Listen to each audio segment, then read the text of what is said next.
Bisa jadi hari ini kita kayak hati kita tuh kan kayak berada di antara jemari Allah ya.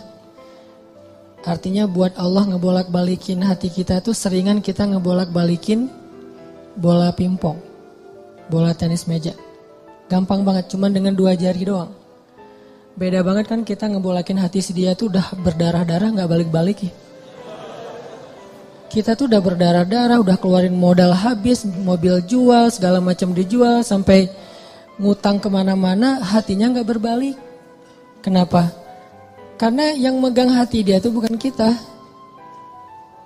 Kalau buat Allah, ngebalikin hati itu gini doang.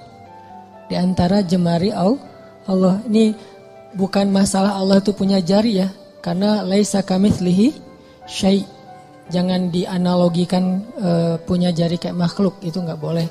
Cuman di sini semacam permisalan betapa mudahnya buat Allah ngebolak-balikin hati orang.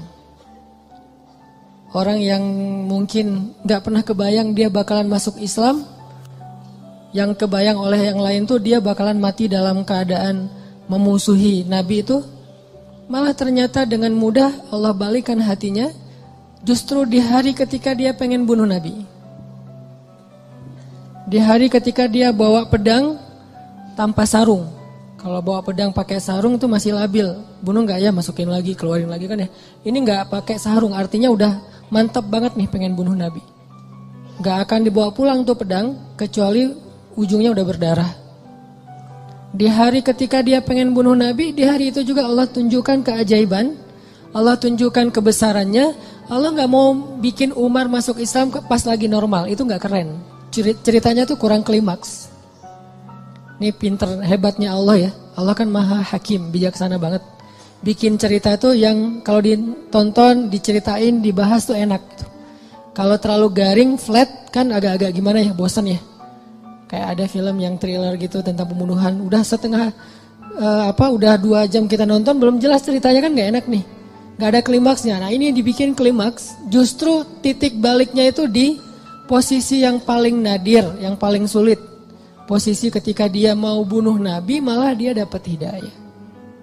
Segampang apa? Segampang ngebolak-balikin bola pingpong dengan 2 jari. Mungkin lebih ringan dari itu. Bukan mungkin, pastinya. Jadi alhamdulillah Allah masih menetapkan hati kita dalam keislaman, masih menetapkan hati kita untuk mencintai majelis-majelis surga. Bukan berarti di luar itu majelis neraka, bukan ya. Enggak, kita kan prinsip saya mah respect each other, no judgment, kan itu prinsip saya. Jadi saya kalau ngebahas kebaikan, gak ada maksud menyinggung ke yang lain bahwa itu buruk, enggak. Cuman mencintai majelis ilmu itu salah satu majelis yang luar biasa loh. Malaikat aja cinta, apalagi kita. Artinya malaikat itu nggak punya modus apa-apa kan mencintai majelis ini. Nggak gara-gara malaikat datang ke sini terus malaikat dicatat sama malaikat lain. Lu datang ya, gua catat nih. Nggak kan? Malaikat nggak saling mencatat lah. Malaikat kan mencatat manusia.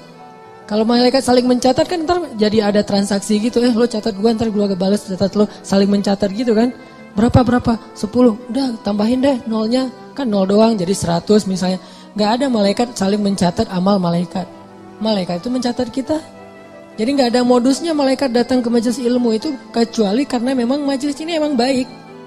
Malaikat itu nge-like bukan karena pengen di follow back sama kita, nggak butuh malaikat follow back dari kita. Kita yang butuh follow back dari malaikat. Apa untungnya malaikat di follow back sama kita? Nggak nguntungin kan, biasa aja karena followersnya udah banyak. Jadi nambah 1-2 dari manusia tuh kayak nggak ngaruh gitu. Kalau kita penting banget di follow back sama malaikat. Kenapa? Karena malaikat kalau nge-follow back itu pasti komennya itu kebaikan. Allahumma gfirlahu warham. Itu komennya malaikat. Ya Allah, ampuni dia, rahmati dia, ampuni dia, rahmati dia. Jadi nguntungin kita. Malaikat yang gak punya kepentingan apa-apa, gak modus ngapa-ngapain, gak ada keinginan apapun, cinta dengan majelis ilmu, apalagi kita yang memang bermodus. Dan modus kita kalau karena Allah insya Allah namanya ikhlas. Modus kita pengen diingat wajah dan nama kita sama malaikat-malaikat. Nanti mereka akan bersaksi di akhirat. Dia tuh ahli ilmu. Kedua, modus kita pengen dapat doa dari malaikat yang menaungi majelis ilmu. Ketiga, kita pengen dibangga-banggain sama Allah. Allah tuh ngebanggain kita di mana? Di Arasy sampai mention Jibril, Jibril Apa tuh gua cinta sama siapa misalnya di antara kita. Nama kita disebutin loh, dimention, di tag beneran itu. Kecuali nama kita mungkin nama yang agak-agak susah dibaca ya, terlalu banyak bahasa-bahasa asingnya. Kalau namanya standar-standar aja, Asep misalnya ya, apa gitu, itu insya Allah malaikat gampang nge-like-nya gitu. Makanya nama jangan susah-susah. Sampai kakek aja nggak tahu pas tanya, ini cucunya siapa namanya? Nanya ke anaknya, nama anak kamu siapa gitu. Saking susahnya nama anak sekarang. Jadi Allah tuh ngebanggain kita tuh pakai nama kita. Nama yang ada di KTP, nama yang ada di SIM. Kecuali nama-nama terlarang ya. Tapi kalau namanya masih wajar, KTP, SIM itu sama dipakai di langit. Allah nge-mention kita, terus dikasih tahu kepada Jibril. Jibril ngasih tahu ke malaikat. Malaikat ngasih tahu ke seluruh makhluk, ngedoain kita. Kan bermodus tuh. Jadi kalau malaikat aja nggak ada modus cinta dengan majelis ini, kayaknya kita punya alasan yang lebih kuat untuk tetap cinta. Dan ini salah satunya bimbingan hati dari Allah. Alhamdulillah. Kita syukurin terus biar Allah tambahin lagi, istiqomahin lagi. Setiap minggu, setiap bulan, setiap tahun sampai akhir hayat kita. Teman-teman yang dirahmati Allah, malam ini kita bahas tentang life goals. Kalau dalam bahasa ulama itu disebut dengan himmah. Salah satunya disebut dengan himmah. Apa kepengennya kita? Apa yang bikin kita happy? Apa yang bikin kita ngerasa hidup itu meaningful, bermakna? Ini namanya himmah.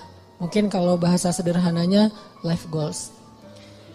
Sebelum kita ngobrolin tentang masalah himmah, life goals ini, coba kita baca satu paragraf kecil di dalam surat Ali Imran ayat 35. Biar gaung tilawah kita itu makin menggetarkan arasy Allah dengan kebaikan.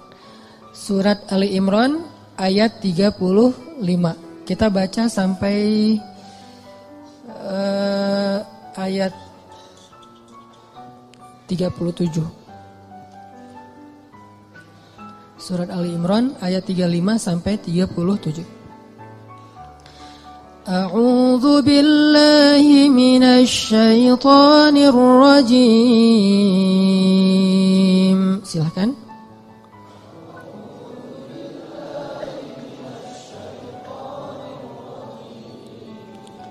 Bismillahirrahmanirrahim.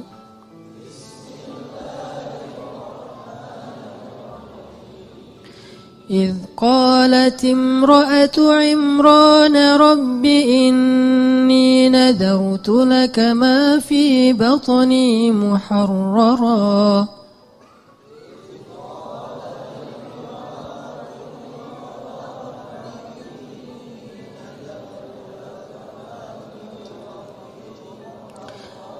فتقبل مني إنك أنت السميع العليم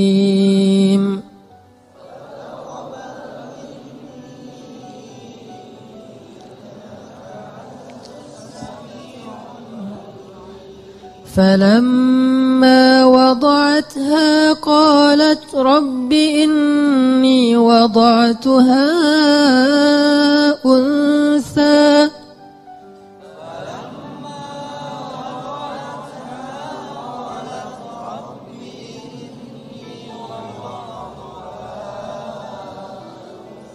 والله أعلم بما وضعت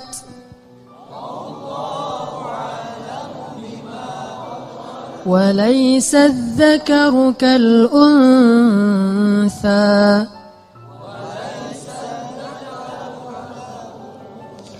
وإني سميتها مريم وإني أعيذها بك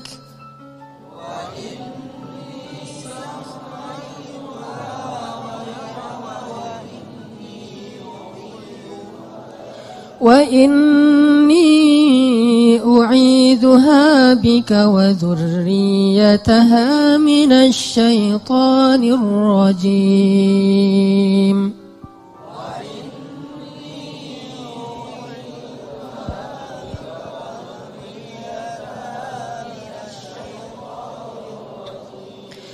فتقبلها ربها بقبول حسن وأنبتها نباتا حسنا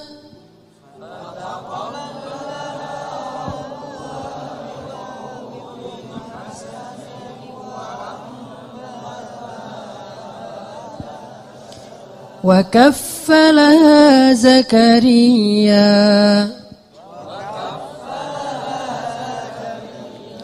كلما دخل عليها زكريا المحراب وجد عندها رزقا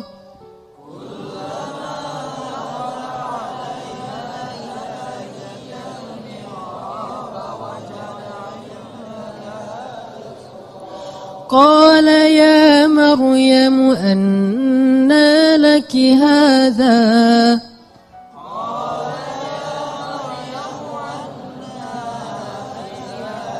قالت هو من عند الله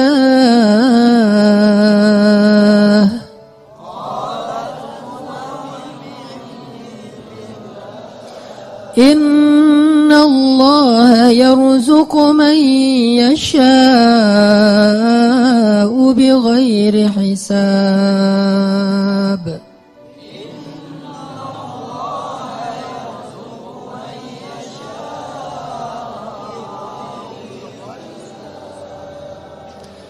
Ingatlah kisah ketika istri Imran berdoa, "Ya Tuhanku, sesungguhnya aku bernazar kepada Engkau agar janin yang ada dalam kandunganku kelak menjadi seorang hamba yang berkhidmat kepadamu di dalam masjid, yaitu Masjid Al-Aqsa. Maka terimalah nazarku itu. Sesungguhnya Engkaulah yang Maha mendengar lagi Maha mengetahui." Maka ketika ia melahirkannya, ia berkata, "Ya Tuhanku, aku telah melahirkan anak perempuan, sedangkan Allah lebih tahu apa yang dia lahirkan. Dan anak laki-laki tidaklah sama dengan anak perempuan dalam aturan-aturannya. Dan aku memberinya nama Maryam, dan aku memohon perlindunganmu untuknya dan anak cucunya dari gangguan syaitan yang terkutuk." Maka Allah menerima Maryam dengan penerimaan yang baik, membesarkan Maryam dengan pertumbuhan yang baik, dan menyerahkan pemeliharaan Maryam kepada Zakaria. Setiap kali Zakaria masuk menemuinya di dalam mihrab kamar khusus ibadah, Zakaria mendapati makanan di sisi Maryam. Lalu Zakaria bertanya, "Wahai Maryam, dari mana engkau memperoleh makanan-makanan ini?" Maryam menjawab, "Semua ini dari Allah. Sesungguhnya Allah memberi rezeki kepada siapa yang Dia kehendaki tanpa perhitungan." Shadaqallahul azim. Ini adalah sepenggal kisah teman-teman tentang himmah, life goals. Bahwa di sini dikisahkan himmah atau keinginannya Ibu Maryam, istri Imran. Dan by the way, Imran ini adalah salah satu simbol keluarga paling keren yang Allah rekomendasikan di dalam Al-Quran. Selain keluarga Nabi Muhammad itu ada dua keluarga lagi, keluarga Ibrahim dan keluarga Imran. Jadi kalau kita pengen niru, pengen jadi rumah kita itu seperti apa sih? Seperti rumah Nabi Muhammad, Baitun Nubuwah, atau rumahnya Ibrahim, atau rumahnya Imran. Salah satu dari tiga itu. Kalau bisa tiga-tiganya lebih keren. Dan Allah rekomendasiin itu di dalam Al-Quran. Allah telah innallaha astafa Adam wa Nuhan wa ala Ibrahim wa ala Imran alal alamin. Allah menjadikan mereka lebih daripada semua yang ada di dunia. Dua keluarga ini, keluarga Ibrahim dan keluarga Imran. Bahkan sebagian ulama sampai berdebat, Imran ini nabi atau bukan. Sebagian mengatakan Imran ini orang solih, dan sebagian lagi mengatakan Imran ini termasuk salah satu di antara nabi, walaupun bukan rasul. Karena sebagian ulama mengatakan Nabi itu ada 124.000, banyak. Dan salah satunya ada Imran. Terlepas dari perdebatan status Imran, yang jelas dia adalah hamba terpilih. Dan Allah menikahkan Imran dengan seorang perempuan yang sangat solehah. Perempuan yang gak sembarangan perempuan. Yang dari bibit yang luar biasa ini nanti muncullah keturunan-keturunan yang luar biasa, hebat, menyejarah. Sampai Al-Quran aja nyebut mereka, nyebut namanya, nyebut kisahnya, nyebut keutamaannya. Itu keren banget. Dan tadi saya bilang by the way-nya apa? Istri Imran itu adalah adik kakak dengan istri Zakaria. Jadi Imran sama Zakaria apaan? Ipar ya. Karena istri Imran itu adik kakak sama istri Zakaria. Jadi Imran, Zakaria ini orang-orang soleh semua. Yang tinggal di Palestina atau tinggal di dekat Masjidil Aqsa. Lama Imran gak punya anak, lama Zakaria juga gak punya anak. Dua-duanya gak punya anak nih. Imran gak punya anak sampai usia tua, Zakaria juga gak punya anak sampai usia tua. Sampai kemudian istri Imran bernazar. Dulu nazar itu masih sesuatu yang wajar. Di zaman Nabi Muhammad sampai kita sekarang, nazar itu boleh tapi agak kurang disukai. Tapi boleh-boleh aja. Nah dulu istri Imran bernazar, ini nazar tuh, saya bernazar. Kalau saya hamil, saya pengen punya anak laki-laki. Kalau dia jadi anak laki-laki, akan saya jadikan dia sebagai marbot Masjid Al-Aqsa. Sebagai khadim atau marbot Masjidil Aqsa. Ini life goals-nya istri Imran. Pengen punya anak yang ngemakmurin rumah Allah. Pengen punya anak yang kerjanya ngapain? Jaga rumah Allah. Supaya Allah jaga dia nanti di akhirat. Dia kerjaannya tuh bersih-bersih masjid. Dan itu bukan kerjaan orang yang pengangguran loh ya. Walaupun istilah di kita itu marbot. Itu istilah yang mungkin jadi kemudian terkesan di masyarakat sesuatu yang gak keren. Biasa aja. Padahal itu pekerjaan paling mulia loh. Kalau ada orang yang sebagai mungkin dia yang bertanggung jawab di sebuah bangunan, sejarah, perpustakaan, museum, kayak gitu-gitu. Ada yang lebih keren, ngejaga rumah Allah Subhanahu Wa Taala. Ngejaga di sini bukan berarti Allah nggak bisa ngejaga. Allah ngasih kita bagian supaya kita dapat kebaikan, karena kehormatan. Kalau Allah menjagain sendiri terus nggak ada peluang kita untuk dapat kehormatan dari Allah. Justru karena Allah kasih kesempatan, ini bukan karena Allah kurang mampu, enggak. Tapi Allah pengen kita dapat kehormatan dengan menjaga rumah Allah. Memakmurkan rumah Allah. Itu life goals-nya istri Imran. Pengen banget punya anak laki-laki bakalan jadi seperti Zakaria. Jadi istri Imran ngefans banget berat sama Zakaria. Ya Allah, saya pengen punya anak laki-laki kayak gitu tuh, kayak ipar saya, kayak Zakaria. Mudah-mudahan anaknya laki-laki. Nazar sampai, fataqabbal minni ya Rabb. Terima ya Allah, terima nazar. Dulu kan nggak ada USG ya. Ketawanya pas sudah lahir. Pas sudah lahir kaget istri Imran, Rabbi, inni wada'tuha unsa. Ya Allah, gimana nih anaknya perempuan? Sementara walaisa dzakaru kal unsa. Ini perlu kita garis bawahin. Laki-laki tidak sama seperti perempuan. Ini bukan bab emansipasi. Bukan Islam anti kesetaraan gender, bukan. Maksudnya adalah dulu tradisi orang Bani Israel, tradisi orang Yahudi yang ada di Palestina, perempuan tuh nggak boleh menjadi marbot di masjid. Perempuan itu nggak boleh belajar di dalam masjid. Perempuan itu nggak boleh bahkan masuk ke masjid kecuali terbatas sekali gitu. Jadi maksud laki-laki tidak sama dengan perempuan, maksudnya tradisi yang berlaku waktu itu tidak sama laki-laki dengan perempuan. Ini bukan doktrin bahwa Islam itu nggak mengakui perempuan, bukan. Kita harus balik lagi ayat itu, kembalikan lagi kepada konteks sejarahnya. Makanya saya sering bilang jangan menjudge sejarah dengan angle kekinian, pasti jadi salah paham. Kalau kita menilai sejarah tapi pakai persepsi kekinian, kita akan sering salah paham terhadap sejarah. Kok gini sih, kok gitu sih? Kenapa? Karena kita ngelihatnya benturan dengan culture kekinian kan? Makanya kalau pengen ngerti sejarah, pakailah angle sejarah. Jadi yang dilihat bukan cuma adegannya, sampai persepsi sejarah, emosional sejarah, lengkap gitu. Jadi sejarah itu sampai baper. Jangan cuman adegan tapi persepsinya kekinian, gak nyambung.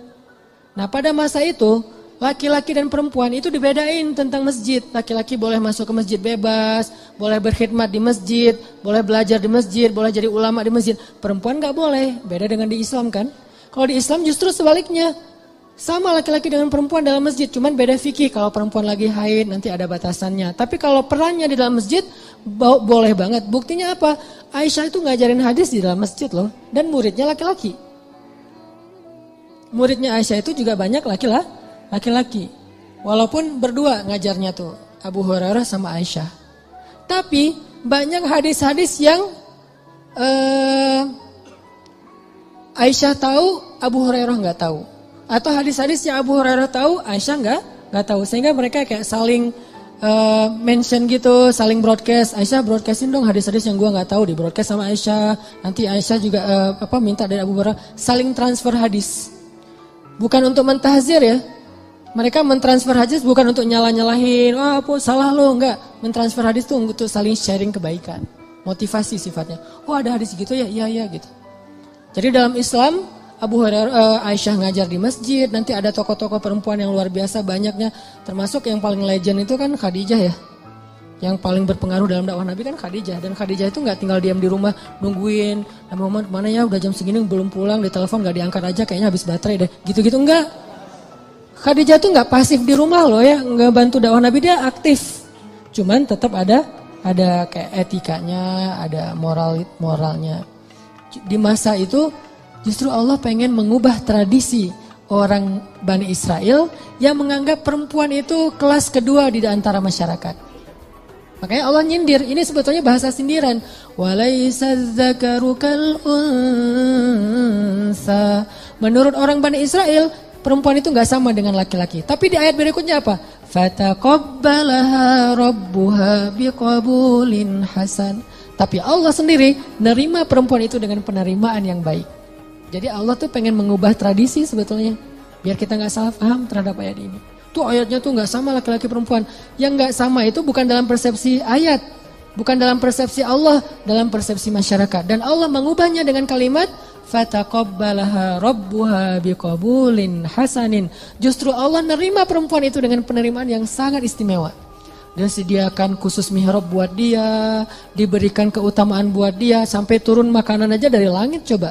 Kurang apa perlakuan Allah? Treatment Allah ke Maryam tuh lebih istimewa daripada cowok-cowok yang udah lama di situ. Banyak tuh cowok-cowok, ada yang jomblo, ada yang udah nikah, itikaf di masjid, terutama yang jomblo ya. Masih punya banyak waktu lah buat itikaf kan. Kalau udah nikah, kalau keseringan itikaf zalim juga sama istri ya kan ya. Kalau udah nikah mah dijadwalin seminggu sekali. Tapi kalau masih sendiri, itikaf aja setiap hari nggak masalah. Apalagi kos-kosan nggak sempat bayar, udah masjid aja. Jadi udah lama di masjid kayak gitu, tetap aja Allah nggak ngasih hidangan dari langit. Sedangkan cewek Allah kasih hidangan dari langit. Di sini menunjukkan bahwa Islam itu menghargai perempuan banget loh. Bisa dibilang jarang banget ada orang yang dapat hidangan celeng datang dari langit. Itu udah buah yang seger, yang udah kualitasnya luar biasa. Di depan Maryam, Zakaria aja sampai terheran-heran. Padahal Zakaria itu jelas-jelas sepakat ulama dia itu nabi. Zakaria aja terheran-heran dengan perlakuan treatment langit kepada Maryam, sedangkan Bani Israel melecehkan Maryam. Jadi maksud walaisa dzakaru kal unsa, tidak sama laki-laki dengan perempuan di sini adalah Allah lagi nyindir tradisi Bani Israel. Itu maksudnya. Bukan dalam Islam itu laki-laki dan perempuan itu dibeda-bedain, bukan. Udah gitu, ya udah deh kalau gitu udah terlanjur lahirin anak cewek, masa mau digimanain lagi gitu, masa dioperasi segala macam, enggak, susah. Akhirnya ibu Maryam menamakan anaknya Inni Sammaituha Maryam. Apa arti Maryam secara bahasa? Khadimah. Maryam itu secara bahasa artinya marbot, cewek. Jadi arti Maryam itu khadimah, yang berkhidmat. Itu bahasa dulunya adalah Maryam, kemudian jadi bahasa Arab. Inni sammaituha Maryam. Saya pengen ngasih dia nama marbot perempuan, bahasa singkatannya Maryam. Mudah-mudahan engkau menerima dia ya Allah. Akhirnya dikaderlah Maryam dari kecil. Bayangin teman-teman, Maryam usia 3 tahun udah nanya-nanya ke ibunya, "Mah, kapan aku ke Al-Aqsa? Kapan aku beribadah di sana? Kapan aku disantrinin? Kapan aku dimasukin ke pesantren?" Itu 3 tahun udah minta-minta kayak gitu. Malah ibunya yang enggak tega, "Mah, aku kangen dengan Al-Aqsa." Karena belum waktunya, karena ada waktunya nanti dia boleh ke Al-Aqsa. Maryam setiap hari naik ke atas bukit menghadap ke arah Al-Aqsa dan berbicara dengan Allah. Ya Allah, aku kangen dengan Al-Aqsa. Ya Allah, aku pengen ke sana. Ya Allah, ini daya tariknya Al-Aqsa. Jadi salah satu ciri orang beriman mencintai Al-Aqsa.